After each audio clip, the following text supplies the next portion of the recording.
Those who knew celebrities before they were famous, what were they like and how did they change once they reached fame? Ryan Reynolds, still the biggest dork in town. Hasn't really changed that much actually, except drinks are on him and I'm fairly sure he could bench press me now. Tell him he needs to make Deadpool happen.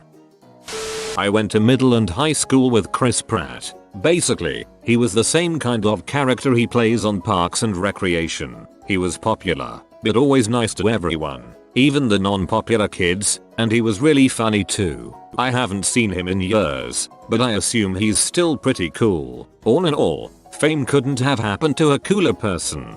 I'm not sure I could handle it if Chris Pratt was a D-bag in real life. Kendrick Lamar grew up in my neighborhood in West Compton. He still brings all his day one friends to his shows and supports the up and coming local artist. He also comes through the hood with no security, often giving out shoes and whatnot to the kids. Real humble guy. Went to middle and high school with Natalie Portman. Nothing changed. If you didn't know she was famous, you wouldn't know it from how she acted. She kept the same friends, the same boyfriend, stayed the same tiny, reserved smart girl, or so it seemed. She was just in class less.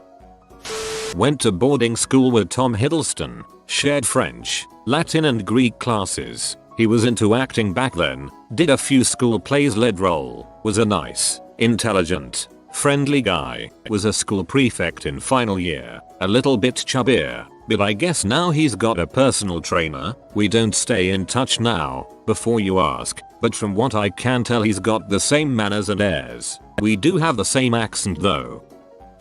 Chris Evans, Captain America in the Avengers movies and the Human Torch in the Fantastic Four movies from about 10 years ago, lived down the street from me and was my babysitter. His mom directs the plays at my town's high school. I haven't seen him since I was little, but when he was in high school he was just a normal dude. Nothing about him screamed I'm gonna be famous one day. It was just sorta, I'm good at this acting thing and it just so happens that people who are good at acting get famous. Also, my mom used to be a casting director for Tim Burton and lived next door to George Clooney back in like 1989. We went back to her old house when we were visiting LA and saw him with his entourage. My mom said that the only difference is the people who hang around him, and that other than the fact that he has an entourage now he's exactly the same. When the Trailer Park Boys first started filming, they were actually using people's homes for sets. Whenever they broke stuff, they would fix it themselves. I worked at a hardware store and sold them a lot of stuff. They were basically normal people that dressed like they still thought it was the late 90s. My mom went to high school with Andy Dong. He was running for class president his senior year, as were a bunch of jocks. His posters said, "Don't for a jock, vote for a Dong." The school allowed him to have that. He won BTW.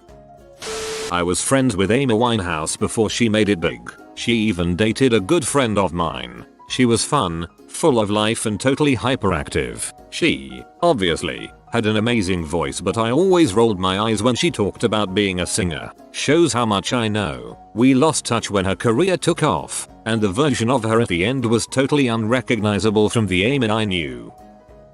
My uncle is Rob Thomas from Matchbox 20. I was in about 4th grade when the first album came out and I thought I was hot crap because of it. I still don't see a difference in him. Besides, he has money now and can do more stuff than before. I grew up down the road from Betsy Brandt from Breaking Bad and she is the nicest person you could ever meet. I like to imagine she wore only purple in real life, too. Don't ruin this for me. My little sister is friends with Lorde. I've only had a few conversations with her before she got super famous and she was always kinda edgy and full of creativity. Nice to see her music reflects herself too. I knew Russell Wilson from when he was famously a minor league baseball player. My brother and I both worked for the last baseball team he played for and both of our jobs had us in the players clubhouse frequently. He was exactly as he is now. Dude knew he sucked so he would get there at 5-6 AM to hit off of a pitching machine. Many times he couldn't find anyone that would do it with him, so my brother would meet him in the morning to run the machine and they'd work out together. Anytime we needed a player to do those annoying giveaway signatures or go to the hospital to see kids, he would volunteer to go. I was there when he cleaned out his locker after he told the team in the Colorado Rockies that he was going to play football at Wisconsin. He gave my brother a lot of his equipment, shoes, bats, balls, practice jerseys. As he left he gave us all hugs, told everyone he loved them and thanked them for helping him when he needed it. And the last thing he said was, hopefully you guys will see me on Sundays. I've met many professional athletes, a large number of them playing in MLB right now, and Russell Wilson was the nicest of any of them. And it wasn't even close. Oh, and he has huge dong, so there's that. Steve Carell is the uncle of a girl from my high school class. I've seen him around my town a few times and he's a super nice, down-to-earth guy. Exactly how you'd expect him to be. Steve Carell went to an all-boys middle school in my town, well known for churning out goofy weirdos. When my friends and I first heard he went there we were like, that makes a lot of sense, he would be a fun kid. Not me, but my gran was the babysitter of Simon Cowell and his brother when they were little. She told me he was a little crap and his brother wasn't much better. My sister dated Sebastian Stan in high school. I used to play StarCraft with him and we played varsity soccer together. He's always been a rad dude, and we always knew he'd make it in show business. Unreal to see him in The Covenant and Captain America. I've known one of the guys from NSYNC my whole life. He used to tease the crap out of his sisters, and me, and my sisters, but in a fun way. The entire family is awesome. He currently runs charitable foundations. He didn't get mad when my son broke his 4-foot-tall collector item Voltron 2 years ago then peed in his pool. He also has a square toilet. It's strange.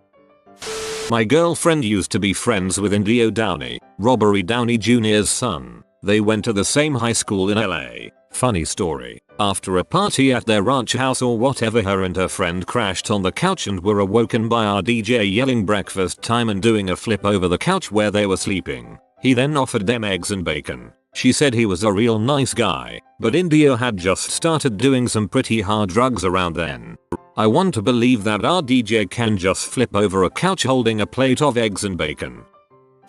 Billy Joe from Green Day is pretty down. I didn't really know him in the olden days. He was already famous in the punk scene, before Jockey, but we chatted a couple times and he was always cool. One time I had to ask him to leave an all-ages club because he was drinking from a bottle in a paper bag, and he was like and took the bottle out of the bag to reveal it was an Arizona iced tea. We kind of had a laugh over that. Post-fame he lived in my friend's neighborhood in Oakland and my friend's neighbor, who is a kid, strung like 20 extension cords together and him and his friend started playing Green Day songs on electric guitar outside the gate to his driveway. Billy came out and was like, guys, this is super cool, but I'm eating dinner and you're going to bug everyone else in the neighborhood. Just come over sometime. Later he moved to a new neighborhood so his kids could go to a better, public, school. Also apparently he has saved all his $. He had a BMW and his wife had some nice SUV, but in the 4+ years I drove past his house almost every day to get to my friends. They never got a new car. Also, Trey flies southwest, or at least he used to, because I saw him on multiple Oak, birth flights. He did have a mini entourage of his wife and nanny and kid though. I believe that mini entourage you speak of is called a family.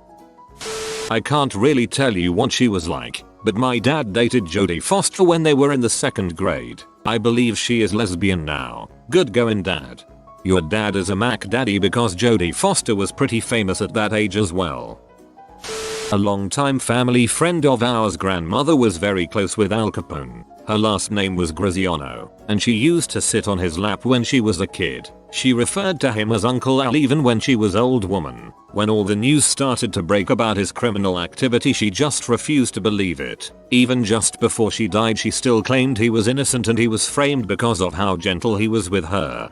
Her denial makes perfect sense. My favorite quote from Al Capone is, "Don't mistake my kindness for weakness. I am kind to everyone, but when someone is unkind to me, weak is not what you are going to remember about me." Sounds like he was nice to people, as long as you didn't get in the way of his money. I knew Chloe Moritz. Her family lived in my hometown until she was about 8. They were very wealthy and lived in probably the biggest house in town. She was best friends with a girl who went to my ballet school and hung around there a good bit. She was shy and quiet, but always very polite. Weirdly enough, her friend who went to my ballet school was prettier and more outgoing and tried to get into acting first. We all thought she'd be the one to get famous. Chloe always kind of just sat around. I don't know how she's changed. Haven't seen her since they moved. I went to high school with Seth Rogen. He was a very funny guy and couldn't really keep quiet in class because he was always thinking up funny crap. Our math teacher came up with a solution to this. Seth would have the floor to himself for 5 minutes every Monday. In exchange, he'd keep quiet the rest of the week. It was great. Seth would do a hilarious monologue every week, telling outrageous stories about what he'd been up to over the weekend, often integrating the teacher and members of the class in the story. Haha, dang you lucky bastard. My friend's uncle is Ewan McGregor. I played a few games of footy with him at his party once. It was great. This was 12 Wyoming who was Star Wars obsessed. Got to play footy with Obi-Wan Kenobi. In the flesh, haha, he was a really nice dude apparently. My dad had a few drinks with him and talked about the area where we live. My life was made at that point. I literally had the biggest nerdism possible. He even gave us all Star Wars goodie bags with a toy lightsaber. Not me personally, but my mom used to know Jim Carrey before he was a big famous actor. She's told me a few stories, but apparently he was just as funny and insane, in a good way, back then as he is in his movies today. She spent a Halloween with him and a bunch of friends, answering the door for trick-or-treaters. Apparently, every time he'd come to the door, he'd be somebody completely different. Just act completely like someone else, completely improv off the top of his head. The kids were amused, but they just wanted candy. The parents would come back a couple times throughout the night just to see what this guy would come up with next. And my dad apparently helped get Hayden Christensen started. He's never told me all that much about it, though, so my parents are interesting at least. So I got that going for me, which is nice. I went to high school with Drake. This was in his Degrassi days and he already thought he was hot crap. He was a year older than me, so I didn't really know him that well. But you know that song started from the bottom, yeah. He's from the fanciest neighborhood in Toronto and rolled up to school every day in his grandma's Benz. I don't think anyone really thinks Drake came from hardship. His Degrassi past is not unheard of. Pope Francis, aka Jorge Bergoglio, was my neighbor. As an atheist with a not at all good opinion on the Catholic Church, I always wished to see him on a limo or covered in gold, just to criticize. But I must say that even during the months before his election, the guy took the subway along with me, wore the same old shoes and just looked pretty humble. That's beautiful. I really do think Pope Francis is revolutionizing the way we see religion, specifically that of the Catholics. My Latin teacher from high school taught Vince Gilligan, the executive producer of Breaking Bad. She told me he was a very quiet kid. He would write short stories in class and let her read them. She said that most of his stories were very morbid and grotesque. They were, however, all very well written. I went to high school with Joseph Gordon-Levitt. I use quotations because he was filming Third Rock from the Sun at the time, so I hardly ever saw him on campus. The few times that I did notice him on campus were when other students were making fun of him for his role in Angels in the Outfield. They'd walk by him and mock him by doing the angel wing flapping thing from the movie with their arms. Felt bad for the guy. One day, I was in line at the cafeteria by myself and realized he was in front of me talking with a couple of his friends. I waited for a lull in their conversation and asked if he was JGL. I knew it was him, but just wanted to say anything to start a conversation. He immediately says no. I was obviously shocked by his response since I knew it was him. He followed up that I must have had him mistaken for someone else and returned to his conversation with his friends. I didn't really see it as an butthole move since I think he just liked being at school as a regular kid and not as an actor, especially with the mocking bullying I've seen him go through previously. This thread makes me wonder what people would say about me if I ever become famous. If you see this while scrolling, you've been visited by the rare double banana, you will be granted 5 years of good luck, but only if you comment thank you oh scared long yellow ones. If you are new to the channel, you can subscribe. I publish new videos every day. Until then, check out another video, or don't. Either way, have a great day you magnificent people.